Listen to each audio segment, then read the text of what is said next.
share a little video. Welcome. We are now joined by Susan Pominville, with owner of Abovo Communications. Welcome, Susan. Thanks for having me. Absolutely.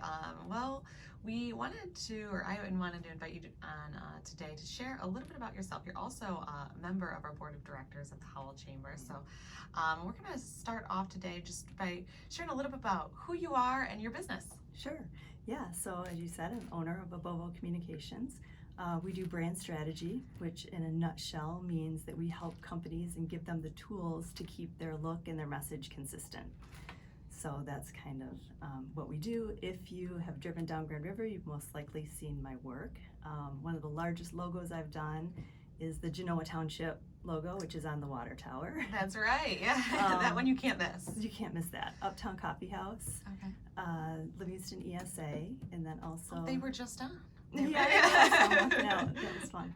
And then also I helped update the Chamber logo and the Michigan Challenge Balloon Fest logos. That's some of maybe, how you might know my work.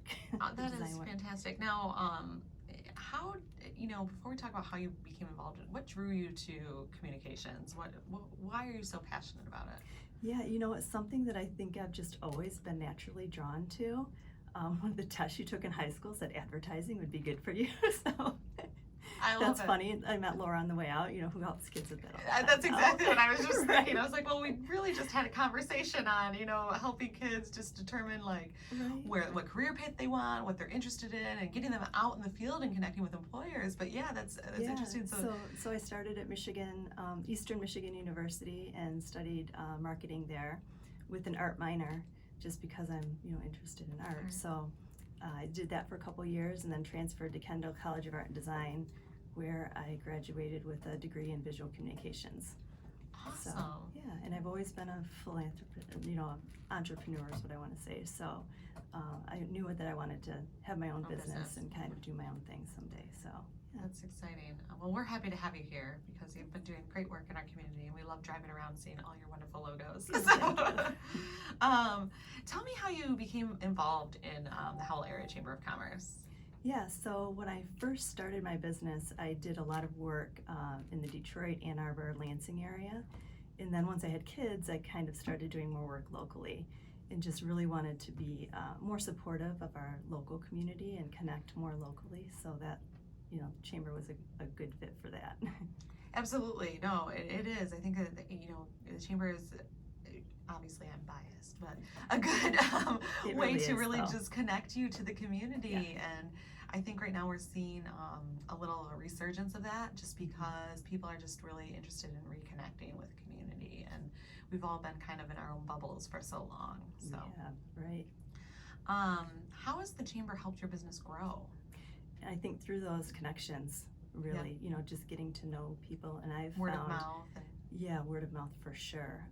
And for me personally, because I'm usually very busy, I don't have a lot of time to do like the formal networking events, but just volunteering, and really doing something and not expecting anything back from it has been like really the most where I've met people and made the deepest connections. Oh my gosh, I love that you shared that personal experience, because whenever anybody really asks me where they should get involved with the Chamber, and I ask them, well, what's your objective? What are you looking to get out of it? And a lot of the times they want to make really deep connections, or they're looking to form like authentic and genuine friendships with individuals.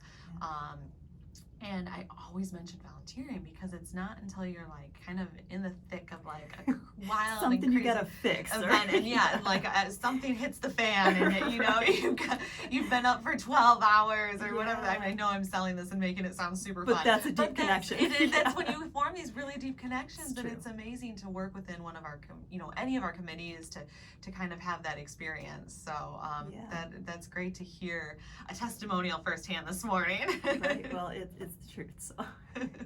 Awesome. Well, we appreciate everything you do, and as a newer member of our board, we're excited to have you on board, especially as we look to kind of discuss a little bit about brand and marketing strategy and communications within the Chamber, and how we can help to support other businesses with those types of things. So yeah, right. Well, I'm excited to do that. That's my passion. So yay. That's fun to do. And so you mentioned a little bit about how you have an interest in art. which makes sense given what you do. And I wanted to invite you on this morning to talk a little bit about the Earl Foundation and how you've become involved with the Earl Foundation. Yeah, so originally I did a logo for them. Okay. So that's kind of, where it started. And it's just such a really special organization for our community because. Can you touch on what they do a little bit? Yeah, Perfect. absolutely. So they provide local farm-raised beef to the local food pantries. So it's something that people can give to, and their money is going like really directly to put, this healthy protein on the tables of families. So that was, so they do a fundraiser.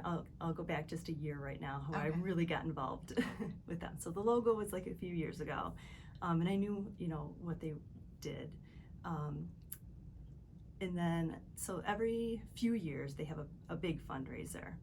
So last year they were doing a sunflower party. So Brent Earl, who owns, is the owner of Earl Foundation, was doing a sunflower party to raise money, specifically for this cause of providing beef. Providing beef, yes. Okay. And at the same time, I was doing more painting. This is 2020, right? So I had time to actually do some oil painting. And it was kind of interesting how it all came together, because I was in my mind, like as I was doing paintings, there'd be like little pieces of the painting that I would just love. And so I would blow that up and make that like available for print that someone could buy, like just kind of an abstract piece of the bigger painting that I was doing. Oh, wow. And then I was thinking, well, like you talked about earlier, we're all in our own little bubble. Like we need some sort of reminder that we're all together, right? We're all connected. We're all connected. We're all part of a bigger picture, like literally, right? Yeah.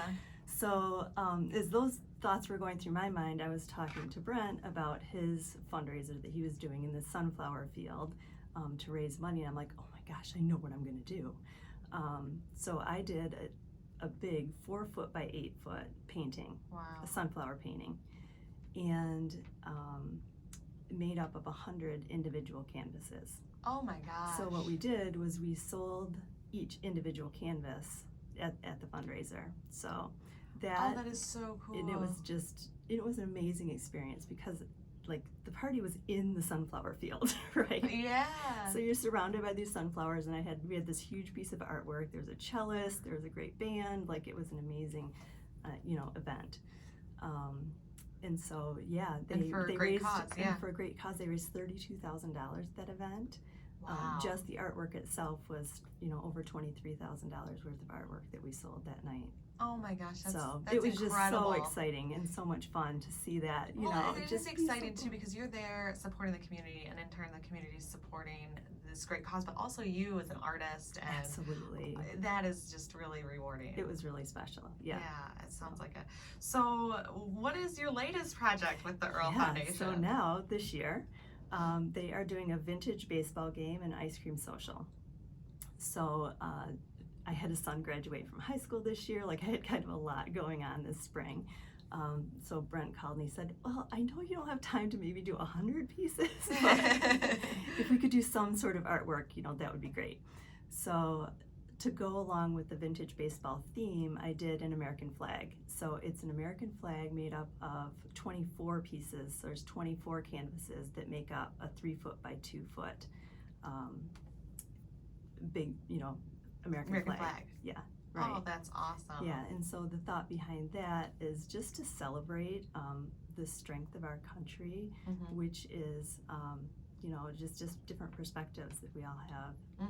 So, yeah. Well, and I love the idea of the vintage baseball game and kind of taking it. I mean, that's the all-American sport, right? Right. And to have the flag be a part of that. So, when is the date of the event? So it's July 30th. Okay.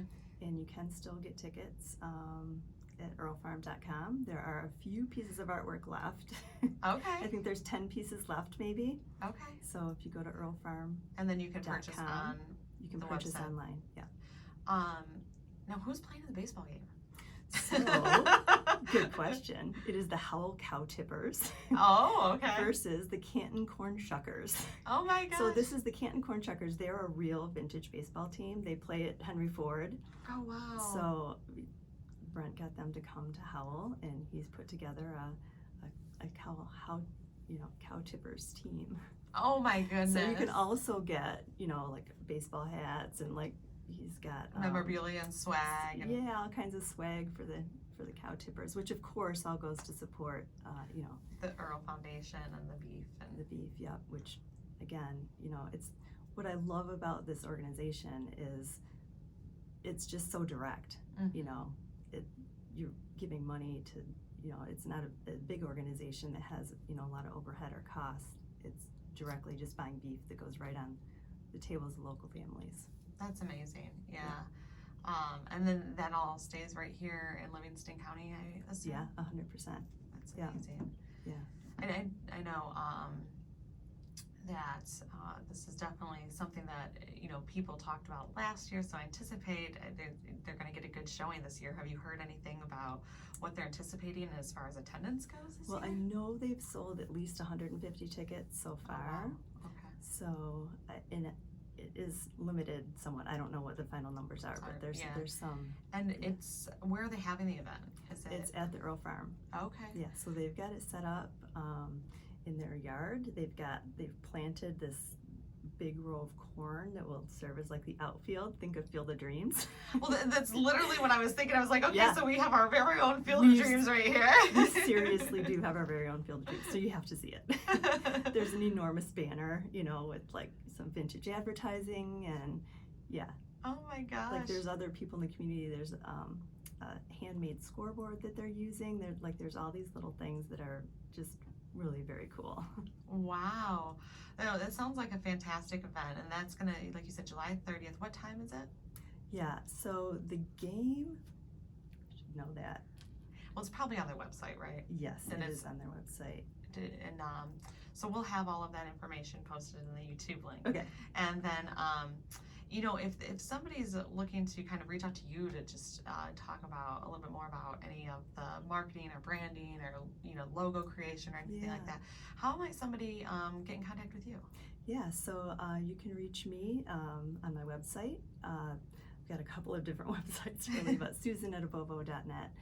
And then, what I really would like to do more with the artwork is to do more to merge the art and philanthropy, and to grow that so that, using larger Michigan-based companies just to have a bigger impact. So no, I love that. That you can learn more about at, actually, if you go to artfeedingfamilies.com, okay, that will take you right to like all the more information about, the artwork, this part of the Earl Farm fundraiser, and more just about art feeding families and that kind of philanthropic cause that I love it. Yeah. Awesome. Well, thank you so much for everything you're doing for the community, for the Earl Foundation, and for our chamber, and for coming on today, Susan. Well, thank you, Janelle, for all you do. Appreciate it.